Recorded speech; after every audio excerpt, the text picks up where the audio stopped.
Pernah mengalami situasi ini? Tiba-tiba pintu ruangan atasan terbuka, dan seketika Anda dihantam badai kritik yang bertubi-tubi. Jantung berdebar kencang, pikiran langsung kosong, dan rasa tidak adil seakan membakar habis jiwa Anda. Bagaimana jika saya katakan bahwa ada cara untuk tidak hanya sekadar bertahan, tetapi bahkan keluar sebagai pemenang dari situasi itu, sambil tetap menjaga ketenangan diri seutuhnya? Dan cara ini bukan diciptakan oleh psikolog modern, melainkan oleh seorang filsuf Stoa dari Roma kuno. Dalam video ini, kita akan membahas satu ide Epictetus yang sederhana, namun luar biasa dahsyat. Sebuah ide yang akan mengubah total cara Anda menyikapi hinaan dan makian. Tonton sampai habis, dan Anda akan tahu bagaimana mengubah panah beracun dari kata-kata orang lain menjadi debu. Untuk memahami betapa jeniusnya ide ini, mari sejenak kita kembali ke masa lalu, sekitar 2000 tahun yang lalu, ke Roma kuno. Di sana, hiduplah seorang pria bernama Epictetus. Kisahnya sendiri adalah pelajaran tentang ketangguhan. Lahir sebagai budak, ia harus melewati kesulitan yang tak terbayangkan. Ia cacat seumur hidup karena kekejaman tuannya, namun akhirnya berhasil mendapatkan kebebasan dan menjadi salah satu filsuf terbesar pada masanya. Ia tidak mengajar di akademi mewah, melainkan langsung di jalanan. Dan hikmahnya ditujukan untuk kehidupan nyata, persis untuk situasi yang kita hadapi saat ini. Epictetus sendiri tidak pernah menulis buku. Ajarannya sampai kepada kita melalui catatan muridnya. Dan inti dari ajaran ini adalah satu prinsip yang sederhana, namun benar-benar revolusioner, yang akan kita bahas hari ini.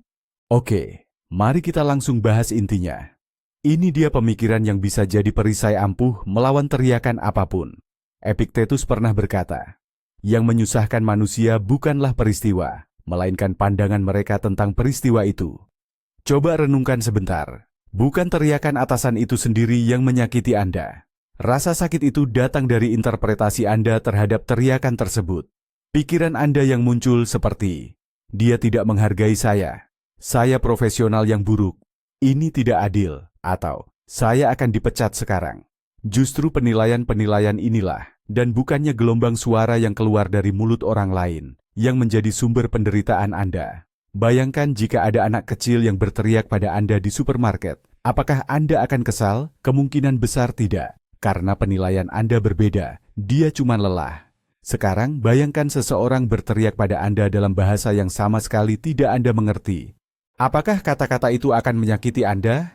Tidak, karena Anda tidak memiliki penilaian tentang maknanya. Teriakan atasan hanyalah sebuah peristiwa, sebuah suara. Namun, bagaimana Anda mengubah kebisingan itu di kepala Anda, itu sepenuhnya pilihan Anda.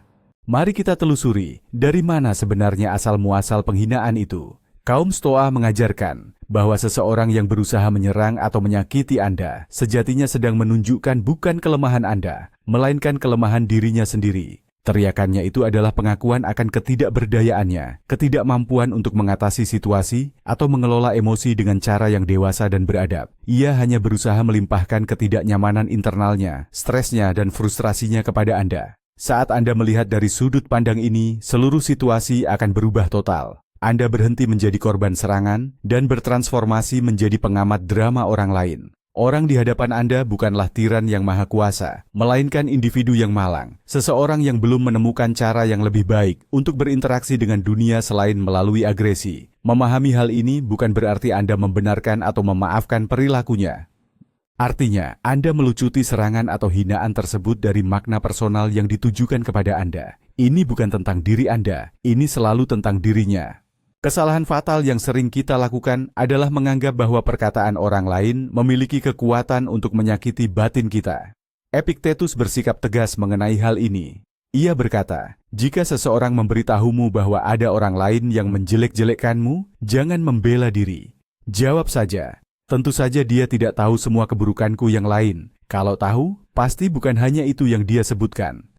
Tentu, itu adalah tingkat kebijaksanaan tertinggi. Tapi intinya bukan di situ. Tidak seorang pun bisa merusak atau melukai diri batin Anda, pikiran Anda, kecuali Anda sendiri yang mengizinkannya. Peristiwa eksternal, termasuk semua perkataan orang lain, berada di luar kendali kita. Namun, persetujuan kita terhadap kata-kata itu, keyakinan kita bahwa kata-kata itu benar, itu sepenuhnya ada dalam kekuasaan kita. Sebuah penghinaan baru menjadi penghinaan yang sesungguhnya hanya pada saat Anda setuju dengannya secara batiniah.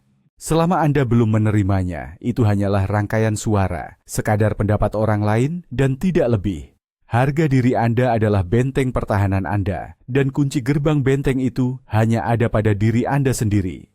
Instrumen praktis yang berasal dari filosofi ini adalah kekuatan jeda. Antara stimulus, misalnya teriakan bos Anda, dan reaksi Anda, terdapat momen yang sangat singkat. Dalam kehidupan sehari-hari, kita cenderung mengabaikannya dan bereaksi secara otomatis. Entah itu sakit hati, takut, atau marah.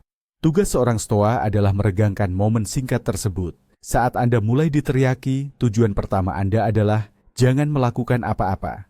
Ambil langkah mundur secara mental. Fokuskan perhatian pada napas.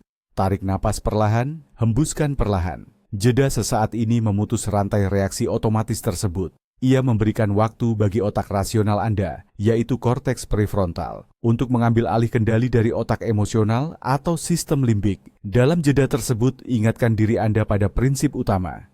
Ini hanya sebuah kejadian. Reaksi saya adalah pilihan saya.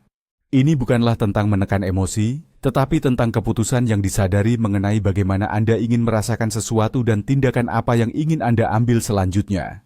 Epictetus pernah menggunakan metafora yang luar biasa. Setiap hal selalu punya dua pegangan. Salah satunya nyaman untuk dipegang, yang lain tidak. Bayangkan kritik dari atasan Anda itu seperti cangkir berisi minuman yang sangat panas. Satu pegangan adalah penilaian pribadi Anda. Saya dipermalukan. Ini menyerang pribadi. Saya tidak berguna. Jika Anda meraih pegangan ini, Anda pasti akan terbakar, merasakan sakit, dan penderitaan. Namun, cangkir yang sama ini juga punya pegangan lain, yang dingin dan nyaman. Inilah cara pandang objektif terhadap fakta. Orang ini mengungkapkan ketidakpuasan terhadap hasil kerja saya. Ia berbicara dengan nada keras. Ia terlihat kesal. Jika Anda secara mental memegang pegangan yang dingin ini, Anda bisa menguasai situasi, menganalisisnya, dan memutuskan apa yang harus dilakukan selanjutnya, tanpa harus terbakar secara emosional. Pilihan pegangan selalu ada di tangan Anda.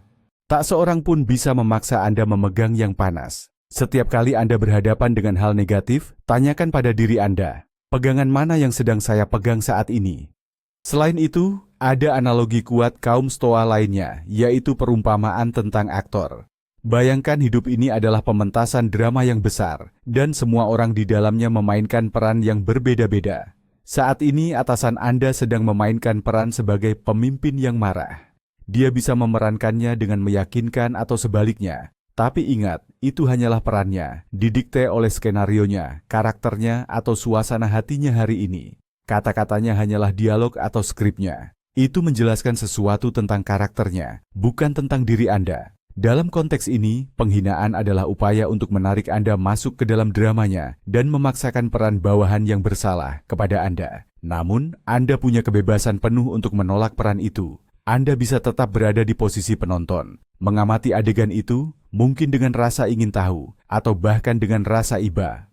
Anda tidak wajib berlari ke panggung dan bermain sesuai keinginannya, misalnya dengan berdebat atau mulai membela diri.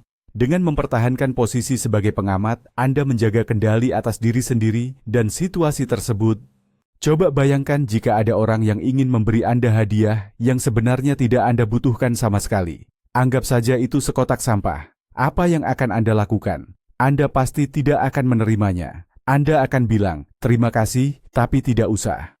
Prinsip yang sama berlaku untuk penghinaan. Ketika seseorang mengucapkan kata-kata yang menyakitkan, pada dasarnya mereka sedang menyodorkan hadiah itu kepada Anda. Jika Anda tersinggung, marah, atau menganggapnya serius, berarti Anda menerima hadiah tersebut.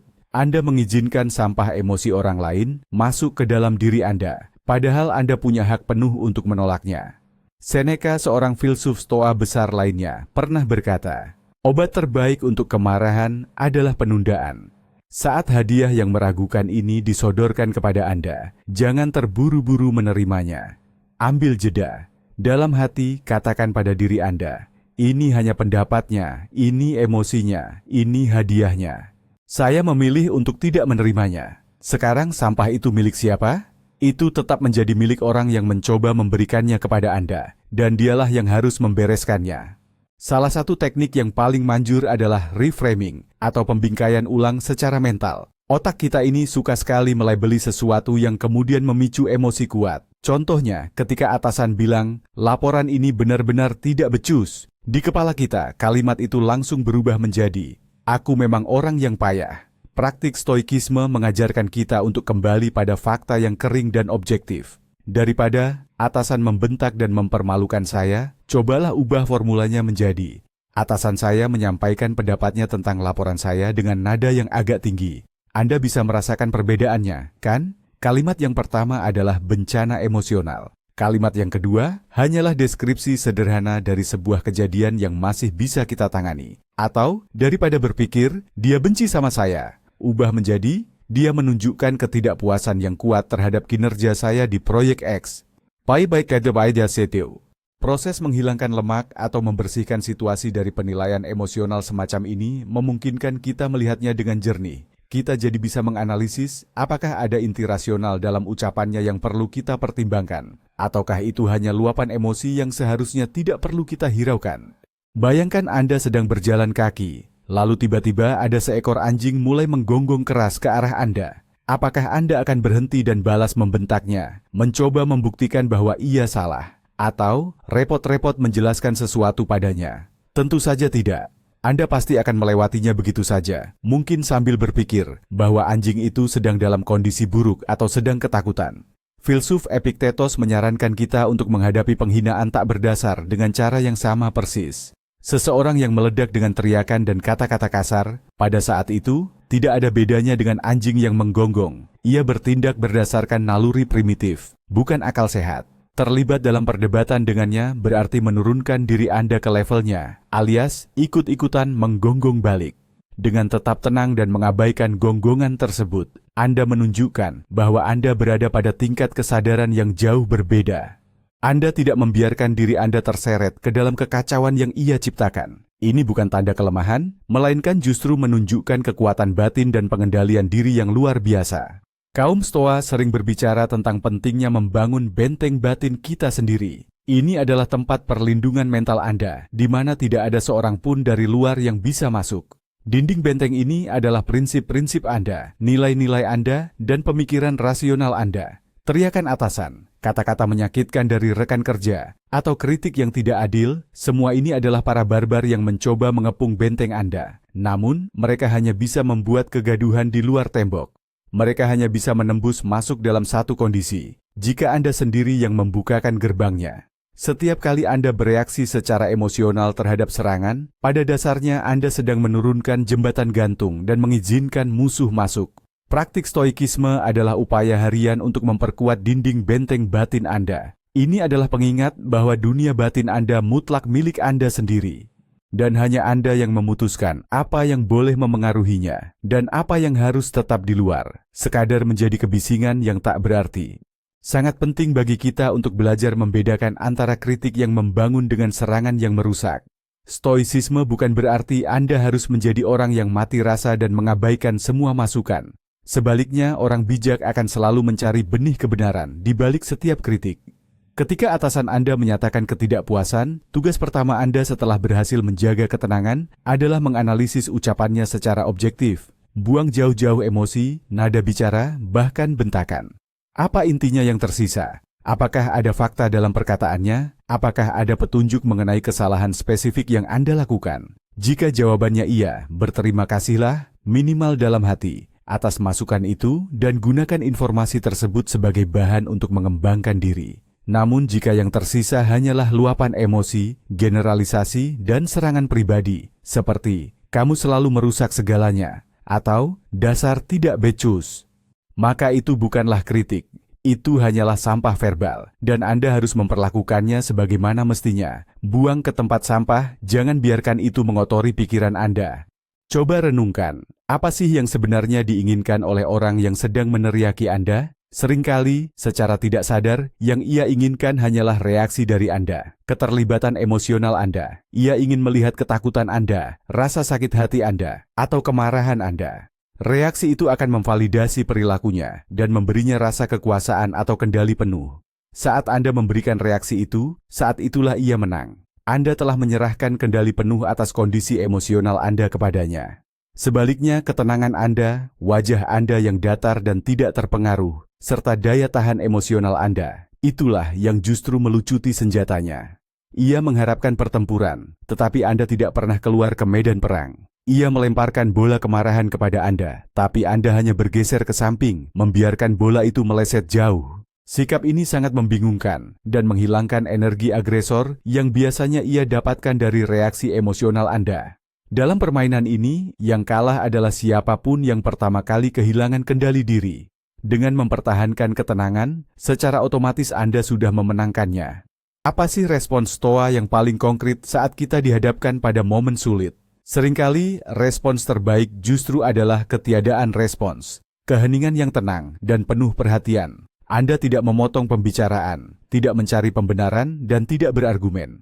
Anda hanya mendengarkan sambil menatap lurus ke matanya. Ini bukan keheningan pasrah layaknya seorang korban. Ini adalah keheningan yang menunjukkan kekuatan. Keheningan itu seolah berkata, "Saya mendengarmu. Saya paham kamu sedang kesal. Tapi kemarahanmu tidak bisa mengendalikan diri saya." Setelah derasnya kata-kata mereda, barulah Anda bisa menggunakan frasa-frasa pendek yang netral. Misalnya, "Saya sudah mencatat semua yang Anda sampaikan," atau "Saya butuh waktu untuk mencerna hal ini," atau "Mari kita lanjutkan diskusi ini saat kita berdua sudah lebih tenang." Anda tidak akan membahas substansi permasalahan selama percakapan masih diwarnai nada tinggi.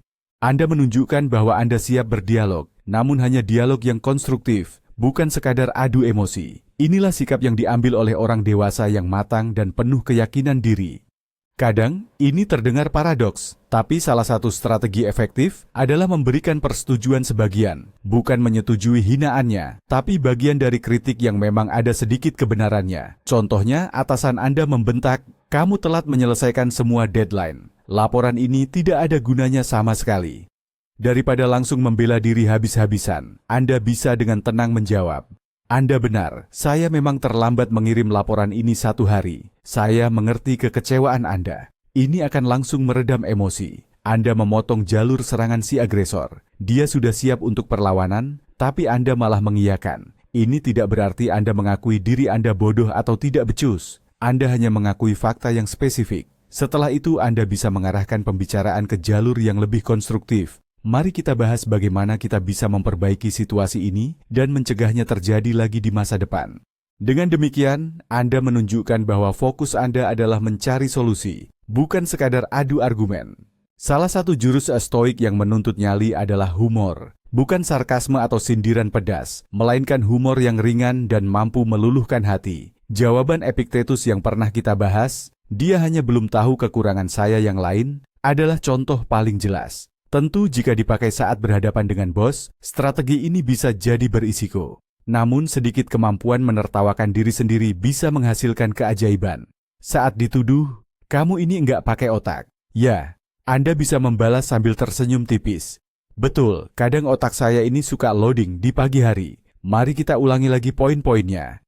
Hal ini langsung mematahkan pola penyerang korban, agresor victim. Anda menunjukkan bahwa Anda tidak menganggap serangan atau sindirannya sebagai ancaman mematikan bagi harga diri Anda. Anda begitu yakin pada diri sendiri, sehingga Anda bahkan bisa menertawakan kekurangan-kekurangan kecil Anda.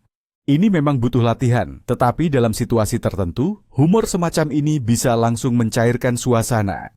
Setiap kali Anda berhasil menerapkan prinsip-prinsip ini, manfaatnya bukan cuma menghindari emosi yang tidak menyenangkan. Anda sedang melatih otot mental Anda, yaitu ketangguhan. Bayangkan bahwa setiap serangan verbal adalah sesi latihan di pusat kebugaran. Awalnya memang berat dan menyakitkan, tapi dengan setiap latihan, otot ketenangan Anda akan semakin kuat. Seiring berjalannya waktu, hal-hal yang tadinya bisa membuat Anda kesal seharian penuh, kini hanya akan menimbulkan sedikit rasa heran saja. Anda akan mulai menyadari bahwa Anda menjadi lebih tenang, tidak hanya di tempat kerja, tetapi juga dalam situasi kehidupan lainnya. Saat berdebat dengan orang terdekat, menghadapi kemacetan, atau antrean panjang, Anda sedang membangun fondasi yang kokoh untuk kesehatan mental jangka panjang dan keseimbangan emosional. Dan atasan Anda yang toksik itu, tanpa dia sadari, justru menjadi pelatih terbaik dan gratis dalam pengembangan ketahanan stres Anda. Agar kita yakin bahwa ini bukan cuma teori-teori indah, mari kita ingat satu contoh dari sejarah. Cato Minor, seorang politisi Romawi dan penganut Stoa, dikenal karena keteguhannya yang tak tergoyahkan. Suatu kali, ketika ia sedang berpidato di pengadilan, lawannya, karena kehabisan argumen, langsung meludahinya tepat di wajah. Aula menjadi hening, semua orang menunggu reaksi marah dari Kato. Apa yang ia lakukan? Dengan tenang, ia mengusap wajahnya dan berkata, "Saya pasti akan membantah pendapat orang yang mengatakan kamu tidak punya mulut. Tapi, kamu menggunakannya untuk hal yang tidak semestinya." Ia tidak membalas agresi dengan agresi. Ia juga tidak merasa dirinya terhina. Ia hanya menyatakan fakta sambil dengan jenaka menyoroti perilaku lawannya yang tidak pantas itu. Kato menunjukkan bahwa harga dirinya ada di dalam dirinya dan tidak ada tindakan eksternal sekalipun itu menjijikkan yang bisa menodainya.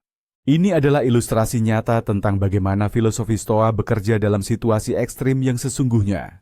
Penting untuk disadari bahwa penguasaan keterampilan ini adalah sebuah maraton, bukan lari cepat. Jangan berharap Anda akan langsung kebal terhadap kritik setelah selesai menonton video ini. Akan ada hari-hari di mana Anda terpancing emosi dan kembali bereaksi seperti biasa. Itu sangat wajar. Jangan menyalahkan diri sendiri. Setiap kemunduran bukan berarti Anda kalah, melainkan sebuah kesempatan untuk menganalisis. Tanyakan pada diri Anda, apa yang sebenarnya memicu saya? Penilaian atau asumsi apa yang menyebabkan reaksi berlebihan ini? Epictetus mengatakan bahwa filosofi adalah keterampilan yang harus dipraktikkan setiap hari. Sama seperti tukang kayu yang setiap hari mengolah kayu, kita pun harus setiap hari mengolah pikiran dan asumsi kita. Bersabarlah pada diri sendiri. Beri apresiasi untuk setiap kemenangan kecil, untuk setiap situasi di mana Anda berhasil menjaga ketenangan, walau hanya sedetik lebih lama dari biasanya. Karena yang terpenting adalah progres yang berkelanjutan. Menerapkan prinsip stoik tidak hanya akan menyelamatkan emosi Anda, tapi juga mengubah citra profesional Anda secara total. Siapa yang paling dihormati di kantor? Apakah orang yang langsung panik, mencari alasan, atau bahkan balik menyerang ketika dikritik? Atau mereka yang mampu menjaga ketenangan mutlak, mendengarkan dengan saksama, mengajukan pertanyaan klarifikasi, dan langsung fokus mencari solusi? Jawabannya sudah pasti. Ketenangan Anda yang tak tergoyahkan akan dipandang sebagai tanda kepercayaan diri, kompetensi, dan kedewasaan. Orang-orang akan mulai melihat Anda sebagai seorang pemimpin, seseorang yang dapat diandalkan saat situasi sedang genting atau penuh tekanan. Atasan Anda yang sering marah-marah bahkan mungkin akan mulai menghargai Anda karena dia sadar bahwa serangan emosionalnya tidak lagi mempan. Anda berhenti menjadi sasaran empuk yang nyaman untuk dilampiaskan dan berubah menjadi tebing karang tempat gelombang kemarahan orang lain pecah tanpa daya. Mari kita tutup sesi utama ini dengan satu latihan praktis singkat yang bisa Anda mulai lakukan hari ini juga. Latihan ini kami sebut tinjauan malam. Setiap malam, sebelum tidur, luangkan waktu 5 menit untuk meninjau kembali hari Anda secara mental. Ingat-ingatlah semua situasi yang memicu emosi negatif pada diri Anda. Mungkin itu karena bos yang tiba-tiba membentak, atau mungkin karena mendapat perlakuan kasar di transportasi umum. Untuk setiap situasi, ajukan 3 pertanyaan kepada diri sendiri. Yang pertama, apa yang sebenarnya terjadi? Jelaskan hanya berdasarkan fakta tanpa emosi. Yang kedua, penilaian apa dari peristiwa itu yang menyebabkan Anda merasa sakit? Contoh, saya menyimpulkan bahwa saya tidak dihargai. Yang ketiga, bagaimana Anda bisa melihat peristiwa ini dari sudut pandang yang berbeda, yaitu dari perspektif seorang stoa. Praktik sederhana ini akan melatih otak Anda untuk menyadari reaksi otomatisnya dan seiring berjalannya waktu, menggantinya dengan respons yang lebih bijaksana dan terarah. Baiklah, mari kita tarik kesimpulan. Kunci menuju ketenangan yang tak tergoyahkan, seperti yang diajarkan oleh Epictetus, sebetulnya sederhana, tapi tidak gampang diterapkan. Yang melukai kita bukanlah bentakan atasan, bukan juga hinaan dari rekan kerja, apalagi komentar jahat di internet. Kita terluka karena penilaian kita sendiri terhadap hal-hal itu, yaitu pemikiran bahwa semua itu ditujukan untuk merendahkan diri kita. Begitu kita menyadari hal ini, kita telah mengambil senjata utama dari orang yang berniat menyakiti kita. Pikirkan ini, dengan menganut filosofi ini, Anda tidak hanya belajar untuk bersabar atau menahan diri. Anda sedang meraih kebebasan sejati, bebas dari pendapat orang lain, bebas dari manipulasi emosional, dan bebas dari keharusan membuktikan apapun kepada siapapun. Kedamaian batin Anda tidak lagi bergantung pada suasana hati atau tingkah laku orang lain. Dan ini bisa dibilang adalah kekuatan terbesar yang bisa Anda miliki, baik di tempat kerja maupun dalam situasi hidup apapun. Terima kasih telah menonton video ini sampai habis. Jika gagasan ini terasa bermanfaat bagi Anda, jangan lupa tekan tombol like dan subscribe ke saluran ini agar tidak ketinggalan asupan kebijaksanaan praktis berikutnya. Saya juga sangat penasaran ingin mendengar pendapat Anda. Tulis di kolom komentar, apakah Anda pernah menghadapi situasi serupa dan pemikiran apa yang biasanya membantu Anda tetap tenang. Mari kita diskusikan.